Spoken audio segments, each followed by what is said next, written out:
اپنی عقیدتوں، اپنی محبتوں اور اپنی ارادتوں کا خراج امام علی مقام سیدنا امام حسین رضی اللہ تعالیٰ عنہ اور شہدائے کرب و بلا کی بارگاہ میں محض اپنا نذرانہ عقیدت پیش کر سکیں۔ اللہ تعالیٰ ہمارے اس نذرانہ عقیدت کو شہدائے کرب و بلا کی عظیم بارگاہوں میں قبولیت کا درجہ نصیب فرمائے۔ ایک مضمون کربلا کے پیغام کے تعلق سے جو میری سمجھ میں آیا، اس پر چند ایک گزارشات مختصر سے وقت میں آپ کی خدمت میں عرض کرنی ہے۔ انسان کو بہت ساری چیزیں بزدل اور کمزور کر دیتی ہیں۔ حق کو جاننے کے باوجود، حق کو سمجھنے کے باوجود، بلکہ حق کو پا لینے کے باوجود بھی بہت سارے لوگ بہت سارے معاملات میں کمزوری دکھا جاتے ہیں۔ ان میں سے جو چیزیں انسان کو بزدل اور کمزور کرتی ہیں، ان میں اس کا وطن بھی ہوتا ہے، اس کا مال بھی ہوتا ہے، اس کا عہدہ بھی ہوتا ہے، اس کی دولت بھی ہوتی ہے، شہرت بھی ہوتی ہے، اس کے ذاتی مفادات بھی اسے بڑی جگہ پہ کمزور کرتے ہیں، اس کی اولاد اور اس کے قریبی رشتے بھی بعض اوقات مشن کے رستے میں بزدلی کا باعث بنتے ہیں، الا ماشاء اللہ۔ لیکن جو چیز سب سے زیادہ لوگوں کو کمزور کرتی ہے اور جس کی وجہ سے حد ہو جاتی ہے کہ یہ آخری بات، اس سے زیادہ کیا ہو سکتا ہے، وہ ہوتی ہے انسان کی اپنی جان۔ یعنی کوئی سب سے بڑی کسی کو دھمکی دیتا ہے تو کہتا ہے میں نے تجھے مار ہی دینا ہے، تو مرے گا میرے ہاتھوں سے۔ اور جو لوگ سب سے زیادہ قیمتی متاع بچانے کی کوشش کرتے ہیں، وہ بھی جان ہوتی ہے۔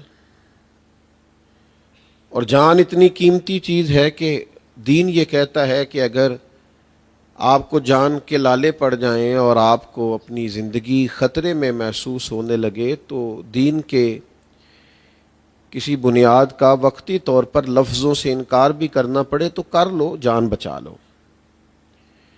شریعت اسلامیہ نے جن چیزوں کو حرام قرار دیا ہے، اگر تمہاری جان پہ بن آئی ہے اور تمہارے پاس اب جان بچانے کا صرف ایک ہی طریقہ ہے کہ تم وہ چیز استعمال کرو جو بظاہر جائز نہیں ہے، حلال نہیں ہے، تو شریعت کہتی ہے چلو اتنی کھا لو جس سے جان بچ سکتی ہے، چونکہ جان بڑی قیمتی چیز ہے۔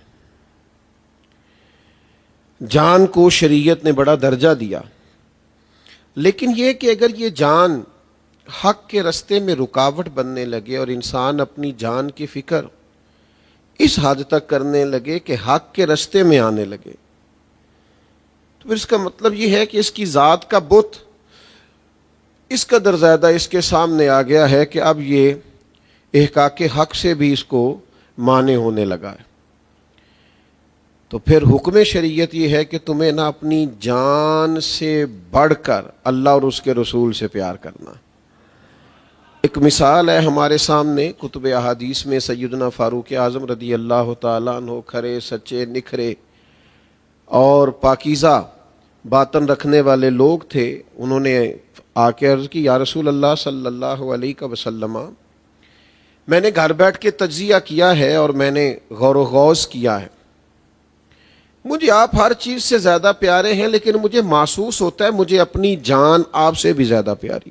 تو اللہ کے حبیب علیہ السلام نے ذرا بھی توقف نہیں کیا، فوراً فرمایا عمر ابھی ایمان مکمل نہیں ہوا، جان بڑی قیمتی چیز ہے پر یہ ایمان کے رستے میں نہیں آنی چاہیے۔ اس کے لیے شریعت نے بڑی گنجائشیں، بڑی اجازتیں دی ہیں، پر یہ نہیں ہو سکتا کہ جان مدینے والے محبوب سے زیادہ پیاری ہو جائے۔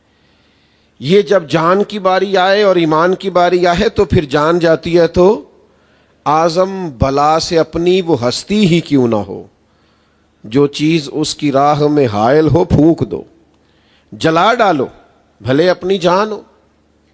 تو میرے عزیز، لیکن اگر خدا نخواستہ اس کے برعکس انسان ہو جائے، اسے جان زیادہ پیاری ہو جائے، تو پھر یاد رکھیے گا کہ لوگ موت سے خوف کھانے لگتے ہیں، موت سے ڈرنے لگتے ہیں۔ ہم نے بہت سارے لوگ زندگی میں دیکھے ہیں جو خائف ہیں، مر جانے سے ڈرتے ہیں، حالانکہ اگر کبوتر آنکھیں بند بھی کر لے تو بلی جاتی تو نہیں، تو لے جاتی ہے۔ تو آپ جتنا مرضی بھی خوف کھائیں گے، موت ٹلے گی، وہ تو آئے گی۔ بہت سارے لوگ ڈرتے ہیں، چلے مانیے گا نہ، ماننا چاہیے بھی نہیں، مانتے بھی نہیں لوگ، لیکن بڑے سارے لوگ موت سے، یعنی ڈاکٹر نے کہہ دیا کہ لگتا ہے کوئی مسئلہ ہے، ابھی رپورٹ نہیں آئی، تو 3 راتیں پہلے ہی نیند نہیں آئی، تو یہ موت کا خوف ہے۔ یعنی ذرا کیپٹن نے کہا تھا، صرف ہلکا سا کہا تھا کہ ذرا سیٹ بیلٹ باندھ لیں جہاز میں، موسم ذرا خراب ہے، تو بہت سارے لوگ کھانا کھانا ہی چھوڑ دیتے ہیں جب تک موسم ٹھیک نہیں ہوتا۔ اور ڈھیر سارے لوگ ہیں جن کو ڈر آتا ہے، یعنی گاڑی کی بریک لگتی ہے ابھی اور خطرناک لگتی ہے، تو بہرحال 5-7 منٹ اعصاب کو برابر ہونے میں لگ جاتے ہیں، تو خوف آتا ہے۔ کیوں آتا ہے موت کا خوف؟ پتہ ہے آپ کو؟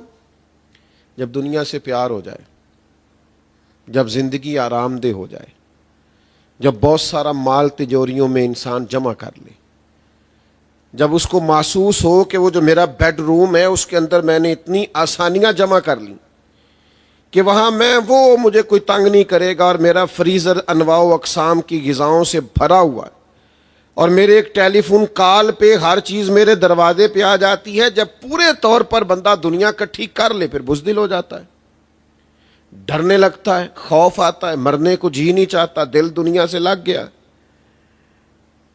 دعوے بھی لوگ کریں گے، بہت سارے لوگ آپ کو ملیں گے جو کہیں گے کہ اللہ کا فضل ہے، انشاءاللہ نسبت بڑا کام آئے گی قیامت میں۔ بہت سارے لوگ ہم نے بھی زندگی میں دیکھے ہیں جنہوں نے جنت کی بکنگ بھی کرا رکھی ہے، اللہ ماشاءاللہ، چونکہ 2-4 نعت خواں ان کے بھی واقف ہیں، 5-7 محفلیں وہ بھی کراتے ہیں، تو بکنگ تو ہے ان کے لیے بھی۔ وہ تو کہتے ہیں کہ مولوی تو پتہ نہیں کیوں اتنی مشکل پیدا کرتے ہیں جنت میں جانے کے لیے، حالانکہ ہمیں کل نعت خواں بتا کے گیا ہے کہ تیری نسبت ٹھیک ہے، تو ڈائریکٹ جائے گا، اور پکی خبر دے کے گیا ہے۔ آپ نے بکنگ کرا رکھی ہے، معاذ اللہ اللہ ماشاءاللہ، تو پھر موت سے کیوں ڈرتے ہیں؟ جب آپ کا خیال ہے کہ جنت آپ کی ہے، تو پھر دنیا کی جو فانی قسم کی نعمتیں ہیں اس میں کیوں الجھے ہوئے ہیں؟ پھر اس جنت کی طرف لپکیں۔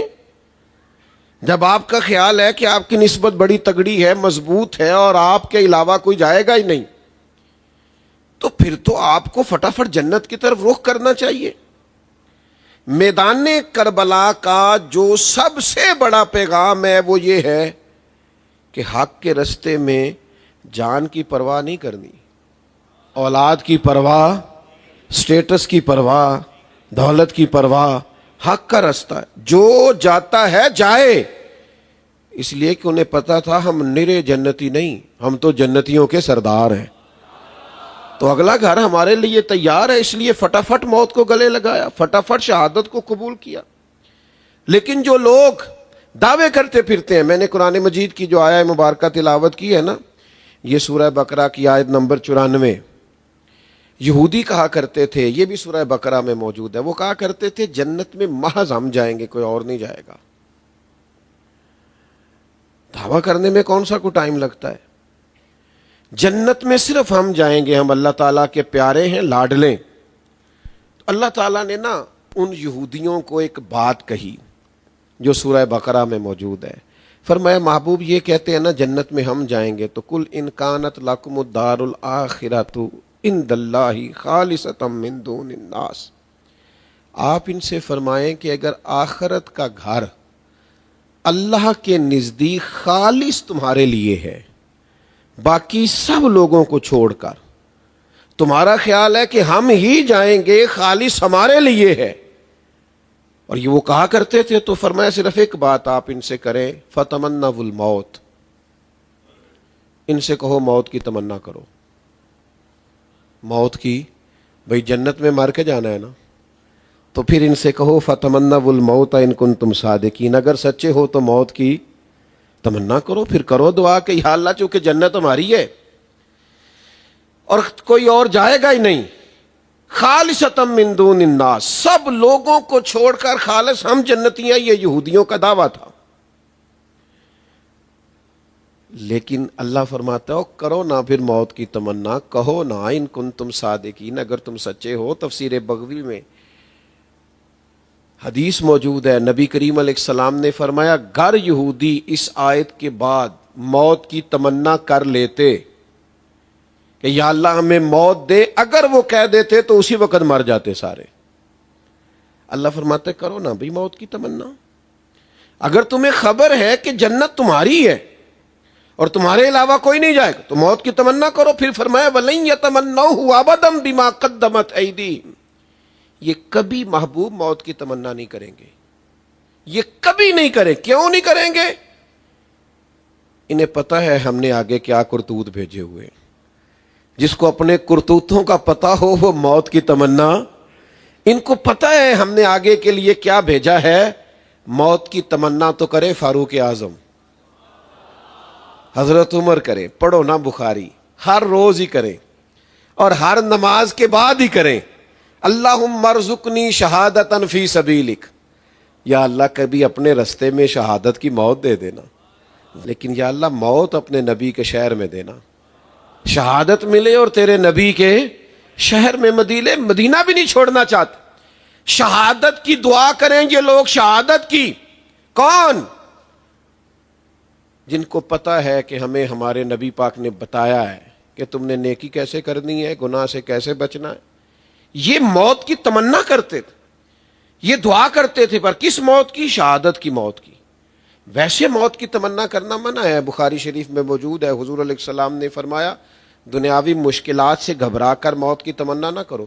ساڑھے کچھ بندے روز ہی کہنے اللہ کرے میں مر جاؤں۔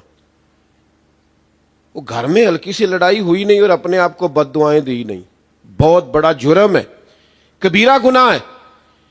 دنیاوی مشکلات سے گھبرا کر موت کی تمنا کرنا منع ہے۔ حضور نے فرمایا اگر زیادہ ہی کہنا ہو تو اتنا کہہ لو کہ یا اللہ جب تک میرا زندہ رہنا میرے حق میں بہتر ہے، مجھے زندہ رکھ، اور جب میرا دنیا سے جانا بہتر ہے تو پھر مجھے ایمان کی موت عطا فرما۔ لیکن یہ دنیاوی مشکلات سے گھبرا کر موت کی تمنا کرنا منع۔ صحابہ شہادت کی آرزو کرتے اور طلب کرتے۔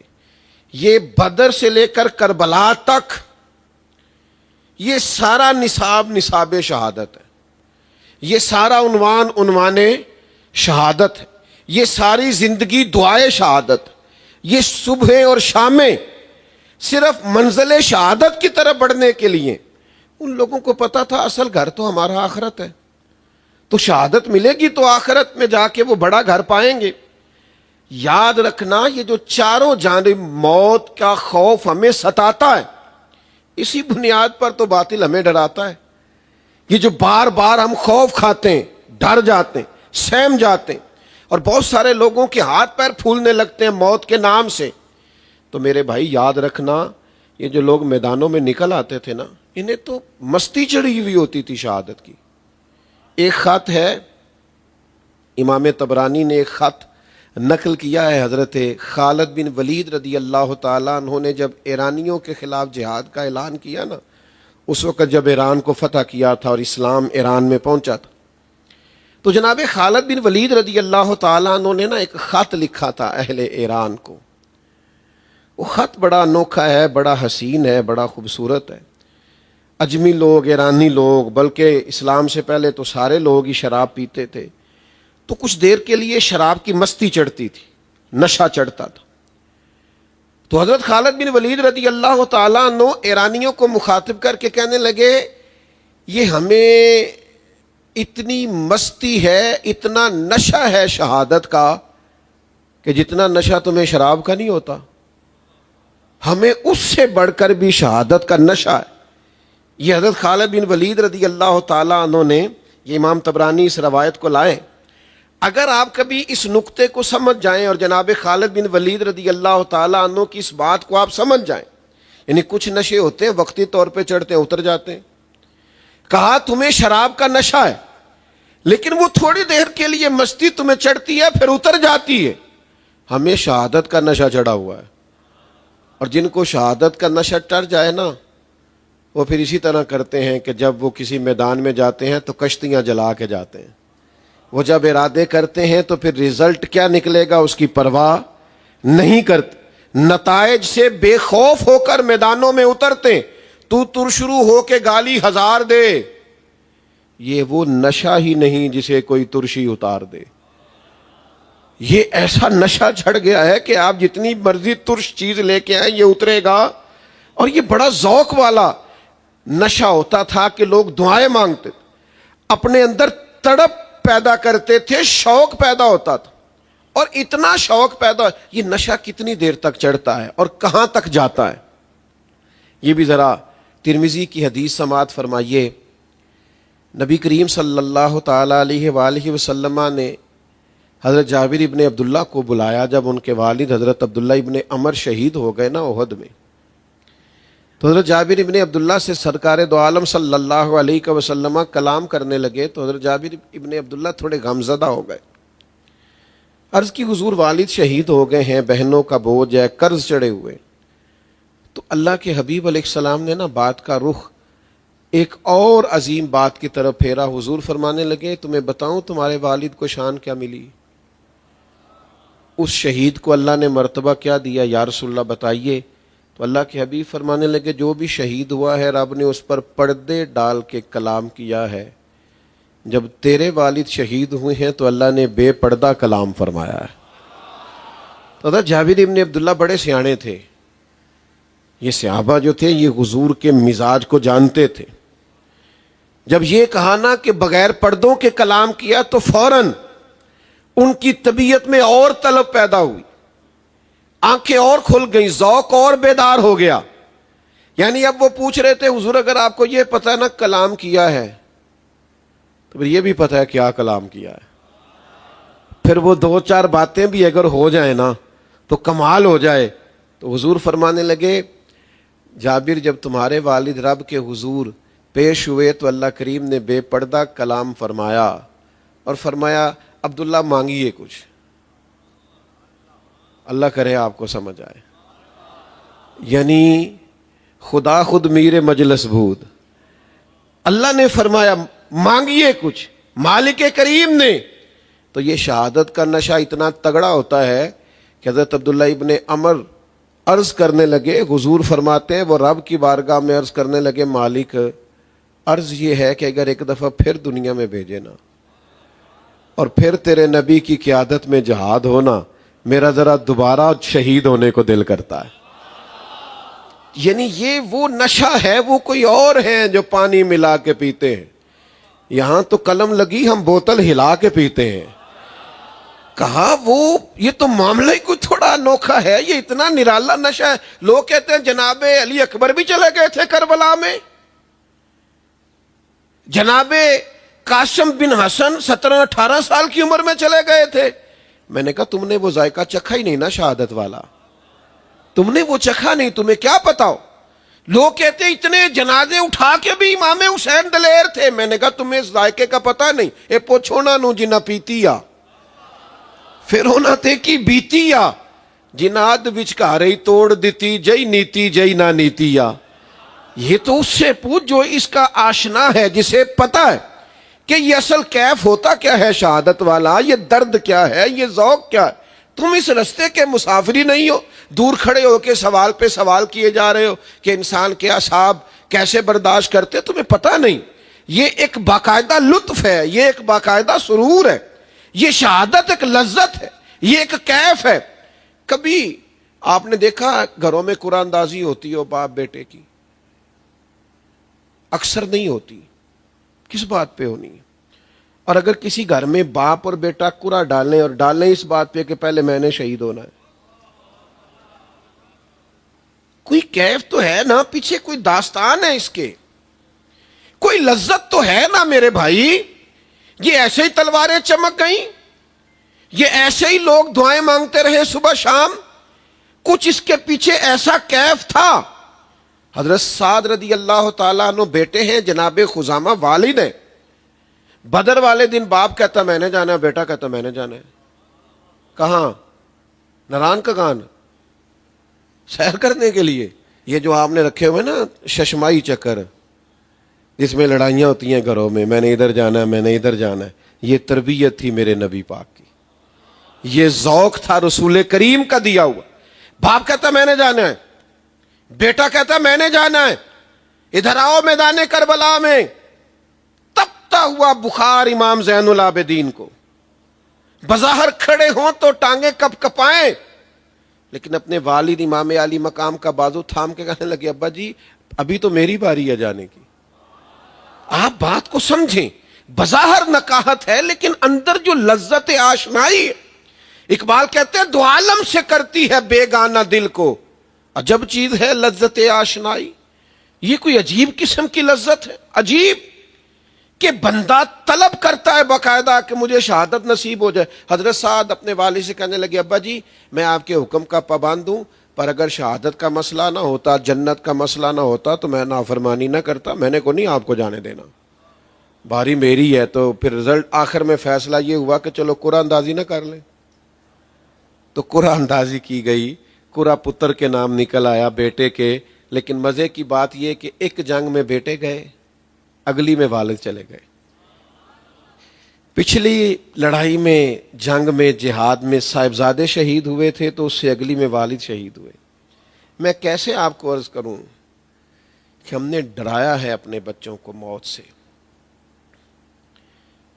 ہم نے ان کو وہ زندگی دی ہے جس میں یہ سہم گئے ہیں.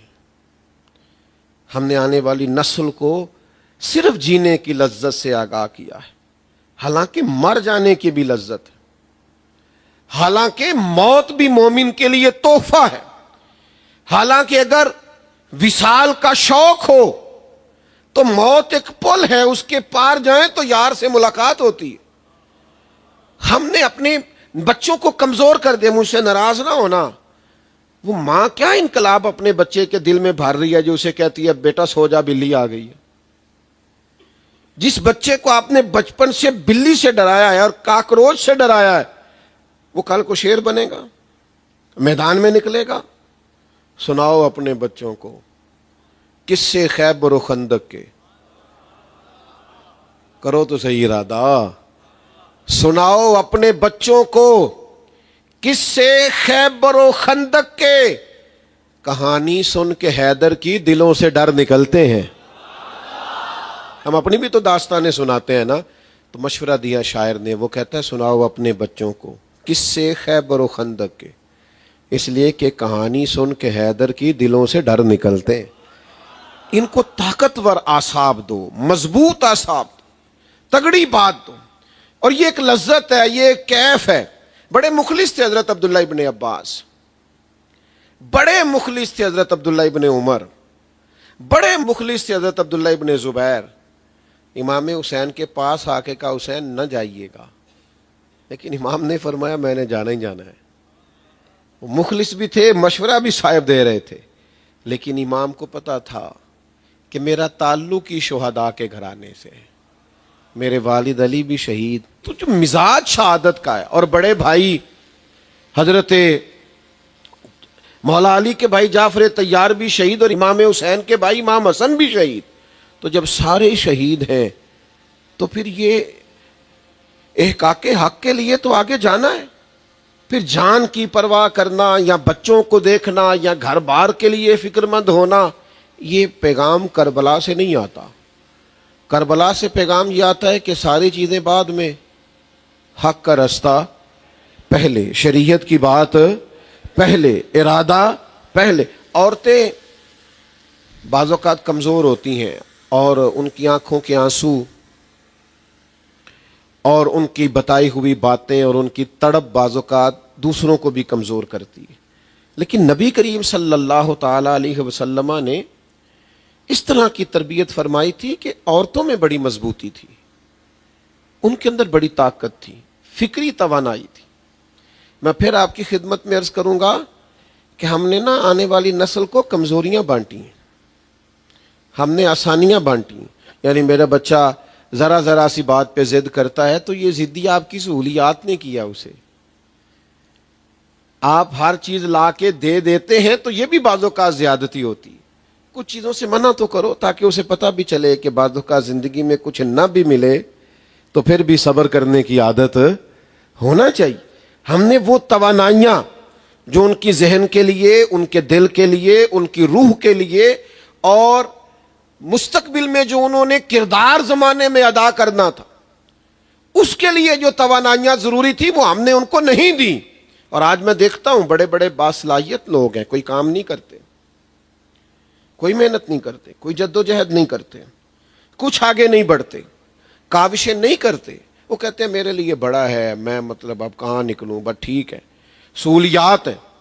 یاد رکھنا اس طرح کمزوریاں بٹیں گی.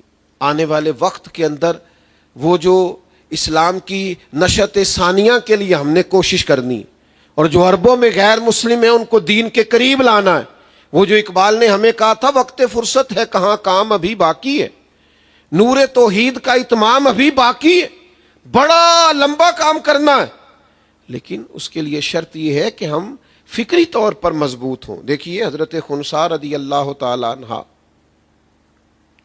یہ 4 بیٹے لے کے قادسیہ میں آئی تھیں اور کل بیٹے ہی 4 تھے حضرت عمر فاروق کے دور خلافت میں، اور لا کے اپنے بچوں کو میدان کے باہر کھڑا کر کے کہا تھا کہ بیٹا ایسا نہ ہو کہ تمہاری پشت پر کوئی تیر لگے، جتنے بھی تیر کھانا، زخم کھانا، وہ سینے پہ کھانا. یہ دلیروں کا کام ہے. حضرت مولا علی شیر خدا رضی اللہ تعالیٰ عنہ جنگی لباس پہنا کرتے تھے تو پشت پر آپ جنگی لباس نہیں پہنتے تھے. تو لوگوں نے کہا حضور سارا زمانہ پہنتا، آپ کیوں نہیں پہنتے؟ فرمانے لگے پشت ہم نے دکھانی نہیں کسی کو، ہم نے تو سینے پہ وار کھانا ہے، تو اس لیے پیچھے. اور حضرت علی کا ایک بڑا معروف فکرہ ہے، اسے یاد کیجئے گا. حضرت مولا علی شیر خدا رضی اللہ تعالیٰ عنہ فرمایا کرتے تھے علی پرواہ کوئی نہیں کرتا، علی موت پہ جا گرے یا موت علی پہ آ گرے، تیار بیٹھے ہر وقت. ہم موت پہ جا گرے یا موت ہم پہ آ گرے، کوئی فکر نہیں، کوئی کسی قسم کی پریشانی نہیں. تو 4 بیٹے لے کے صحابیاں آئیں، چاروں کو کھڑا کر کے کہا پشت پہ تیر نہ کھانا، ڈٹ کے رہنا. اور پھر اللہ کے حضور دعا کرنے لگی یا اللہ میرے بچوں کو حوصلہ دینا. 4 بچے شہید ہو گئے. اللہ کرے آپ کو سمجھ آئے. یہاں لوگ کہتے ہیں فلاں گھر سے 2 جنازے اٹھے تو کوہرام مچ گیا، خوف و اعراض پھیل گیا، فلاں نفسیاتی ہو گیا، جنازے اٹھے.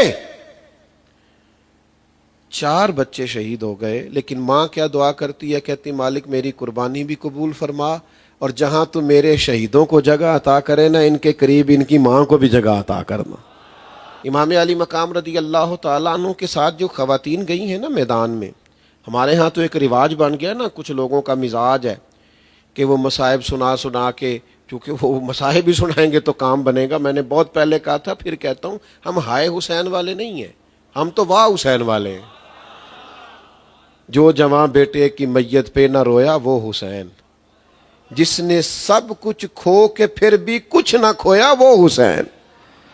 حضرت امام علی مقام رضی اللہ تعالیٰ عنہ کے ساتھ جو خواتین تھیں، ان کی دلیری جناب شہر بانوں کی، حضرت زینب کی، سیدہ سکینہ کی، آپ کبھی پڑھے تاریخ، ان کی جرت، ان کا معیار.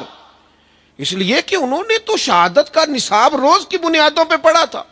بلکہ جب یزید نے اپنے دربار میں کچھ کہنا چاہا تو جناب زینب رضی اللہ تعالیٰ عنہ پردے کے پیچھے سے اٹھ کھڑی ہوئی اور اس لہجے میں گفتگو کی کہ وہاں ایک نابینا صحابی بیٹھے تھے، وہ ساتھ والے کا گھٹنا ہلا کے کہنے لگے مولا علی تو نہیں آ گئے دربار میں؟ جبریل امی رس گھول رہے ہوں جیسے، اور کانوں میں اثر گھول رہے ہوں جیسے، دربار دمشق میں وہ زینب کا خطاب گویا منبر پہ علی بول رہے ہوں جیسے. تو میرے عزیز، یہ اپنے اندر خاص توانائی لائیں. یہ ڈری ڈری باتیں، سہمی سہمی باتیں، کمزور باتیں، مجھے نا بعض سیاسی بندے اچھے نہیں لگتے جو سیاستیں نہیں کرتے، ہر جگہ سیاست ہی سیاست.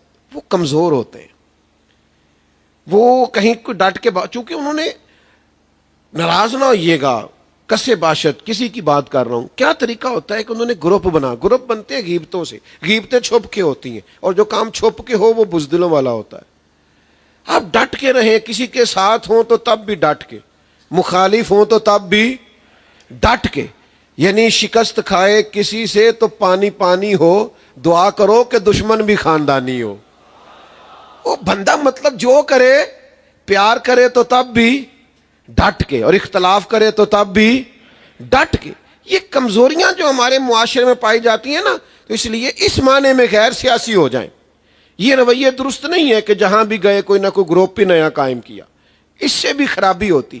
آپ جو کریں تھوڑا ڈٹ کے کریں، تھوڑا مضبوط ہو کے کریں، تھوڑا آپ کے اندر ویژن ہو، آگے بڑھنے کا جذبہ ہو.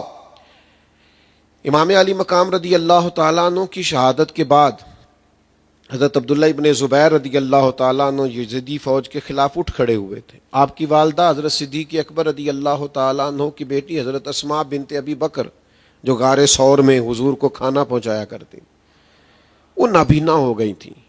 عمر بھی بہت زیادہ تھی، 100 سال کے قریب عمر تھی.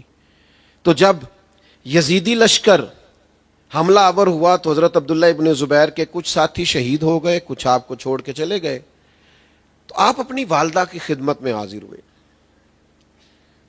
جا کر کے عرض کیا کہ اماں جی، کچھ میرے دوست چھوڑ گئے ہیں اور کچھ جو ہیں وہ شہید کر دیے گئے ہیں، تو میرے لیے کیا حکم ہے؟ تو والدہ نے ایک ہی جملہ کہا. میں نے کہا خواتین کے بارے میں لوگوں کا خیال ہوتا ہے یہ کمزور کر دیں، ان کے آنسو کمزور کر دیتے ہیں، پاؤں کی زنجیر بن جاتے ہیں. حضرت عبداللہ ابن زبیر کی والدہ جناب اسماء کہنے لگی، پتر تو مجھے یہ بتا کہ تو حق پہ ہے کہ نہیں؟ نے کہا اماں جی ہوں تو میں حق پہ. تو فرمایا بیٹا پھر پیچھے قدم نہیں ہٹانا، پھر آگے بڑھ. تو کہا اماں میری شہادت ہو جائے گی تو برداشت کر لے گی؟ کہا بیٹا شہادتیں یہ تو ورثہ ہے امت مسلمہ کا، آپ میدان میں نکلیں. تو کہا اماں یہ جو یزیدی مزاج لوگ ہیں نا، یہ نیرا شہید نہیں کرتے، یہ بڑے بے رحم ہیں، یہ کھال اتار دیتے ہیں، آنکھیں نکال دیتے ہیں، ناک کان کاٹ دیتے ہیں، بڑے صفاق قسم کے بے رحم دشمن ہیں. تو والدہ کیا کہتی ہیں؟ کہتی پتر بکرے کو صرف ذبح ہوتے وقت تکلیف ہوتی ہے، کھال اترتے وقت تکلیف نہیں ہوتی. یہ شہادت کی تکلیف ذرا سی ایک دفعہ ہوتی، بار بار نہیں ہوتی. تو حضرت عبداللہ ابن زبیر پھر نکلے میدان میں، شہید کیے گئے. ان کی مقدس لاش مبارک کو مکہ مکرمہ کے چوک میں لٹکا دیا. حجاج بن یوسف نے بلایا، جناب اسماء گئیں. کہنے لگا رستے میں ایک شخص نے کہا کہ وہ آپ کے بیٹے تو لٹکے ہوئے. کہنے لگے شروع سے اسے گھوڑ سواری کا بڑا شوق ہے، زمین پہ پیر کم ہی رکھتا ہے، اس کی عادت ہے ذرا گھوڑوں پہ سوار رہنا. تو جب گئے حجاج کے پاس تو حجاج کہنے لگا تمہیں پتہ ہے میں نے آپ کے بیٹے کو شہید کر دیا. تو جناب اسماء کہنے لگی اس کا مطلب ہے کہ پھر اللہ نے اسے ابدی زندگی عطا کر دی. شہید کو تو مردہ بھی نہیں نہ کہہ سکتے، ابدی زندگی عطا ہو گئی. تو میرے عزیز یاد رکھنا، موت کے خوف سے باہر آ جاؤ. بلکہ اگر کچھ 4 دن سکون سے جینا چاہتے ہو تو اس کے لیے بھی ضروری ہے کہ موت کے خوف سے نکل آؤ. جن کے پیچھے ہر وقت موت کا خوف لگا رہتا ہے وہ تو بیچارے جی بھی نہیں سکتے. اگر ڈھب سے جینا ہے تو اس کے لیے بھی دلیر ہونا پڑے گا. تو یہ مت سمجھنا کہ جو موت سے ڈرتے ہیں وہ نیرا ماری جاتے ہیں، وہ جی بھی نہیں سکتے. ان کے لیے زندگی لمحہ لمحہ آزمائش کی طرح ہوتی ہے. امام علی مقام رضی اللہ تعالیٰ عنہ نے ساری جانیں کربلا کے میدان میں پیش کر دی، چھوٹے بیٹے سے لے کر جوان بیٹے تک، اور اپنے خاندان سے لے کر اپنی مبارک زندگی تک ہر چیز پیش کر دی. آپ کو پتہ ہے کہ آج دنیا میں نصاب کی طرح پڑھے جاتے ہیں امام حسین، نصاب کی طرح. جہاں بھی باطل کے مقابلے میں کھڑے ہونے کی بات آتی ہے تو امام حسین کی زندگی اور کربلا کا واقعہ کام آتا ہے. وہ نصابوں کی طرح پڑھے جاتے ہیں. 52 سال عمر مبارک تھی، لیکن جس طرح وہ ڈٹے 52 سال یا 54 سال کی عمر میں، جس طرح وہ میدان میں کھڑے رہے، وہ دنیا کو یاد رہ گیا. اپنے اندر سے کمزوریاں دور کریں، اپنے لہجوں سے کمزوریاں دور کریں، اپنی آنے والی نسل کے سامنے محض آنسوؤں کے ساتھ. میں تو بہت سارے لوگوں کی باتیں سن کے پریشان ہو جاتا ہوں کہ آپ نے اپنے آنے والے بچوں کو یہ کہنا شروع کر دیا ہے کہ ہم شروع سے دکھی ہیں، سو کھا ہی نہیں سکتے، ہم کچھ کر ہی نہیں سکتے، آگے بڑھ ہی نہیں سکتے. کس نے آپ کو کہہ دیا؟ کیسے ممکن ہے کہ کوئی جد و جہد کرے اور اللہ تبارک و تعالیٰ اپنی رحمت سے اسے نوازے نہ؟ وہ تو کریم ہی بڑا ہے، وہ تو 1 پر 70 عطا فرماتا ہے. تو ہم نے کیا کیا ہے؟ ہم نے خود بھی کمزوریاں دکھائی ہیں، اپنی آنے والی اولادوں کو بھی معاذ اللہ ماشاء اللہ کمزوریاں تقسیم کر رہے ہیں. خدا را موت کا خوف نکال دیں، زندگی تو ایک دن جانی جانی ہے، لیکن جس دھج سے کوئی مقتل میں گیا وہ شان سلامت رہتی ہے۔ یہ جان تو آنی جانی ہے، اس جان کی کوئی بات نہیں۔ مر تو لوگ بستر پہ بھی جاتے ہیں، مہنگے ترین اسپتالوں سے بھی لاشیں نکلتی ہیں، لیکن شرط یہ ہے کہ ہمت کریں، حوصلہ کریں، توانائی اپنے اندر پیدا کریں، جد و جہد کریں۔